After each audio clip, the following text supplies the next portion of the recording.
on s'est réunis à plusieurs agriculteurs qui sont intéressés pour produire de la céréale pour cette filière farine. Et en fait, voilà, on a décidé de variété. Je vais un peu expliquer pourquoi, comment. Voilà. On a établi une charte de qualité pour que rentrer dans ce système plus, quoi, qu'il n'y ait pas d'exclus, on match entre tout le monde. Voilà. Qui est ce qu'il est.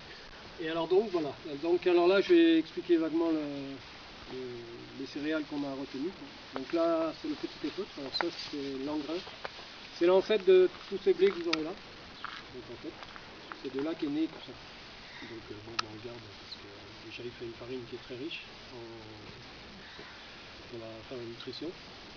Il n'a surtout pas de macrogluten. Donc il n'y a pas d'allergie. Donc ça c'est voilà, l'ancêtre de. Après là on a des variétés. C'est deux variétés, on va dire ça, c'est trois variétés anciennes, c'est-à-dire c'est des variétés qu'aujourd'hui on ne trouve plus dans le commerce. Donc heureusement qu'il y a eu des collectionneurs et qu'il y a encore des collectionneurs qui gardent ces variétés, donc pour la biodiversité et puis pour justement tous les problèmes qu'il y a aujourd'hui sur les allergies et tout ça. Parce que l'industrie a été très pointilleuse sur certains domaines où on arrive qu'il y a des problèmes, voilà, des intolérances, même des allergies. Donc on voudrait faire un cumul, notre farine, on voudrait la faire avec un cumul de ces variétés, parce qu'on sait très bien que si on met que ces variétés-là, on va avoir un pain des années 1850 et 1860 et le consommateur il est plus de l'époque.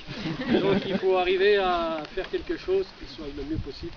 C'est quoi les noms là des trois là? Alors après, là, ça c'est une Cuselanone.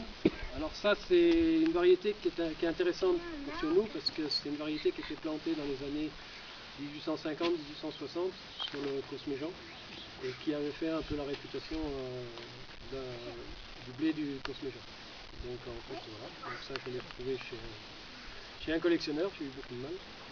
Et donc moi il m'en avait donné 25 grammes. Donc aujourd'hui j'en ai 5 kilos.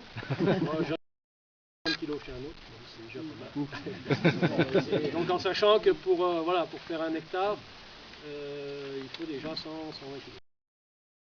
Bon, la multiplication va relativement vite, mais il faut du temps.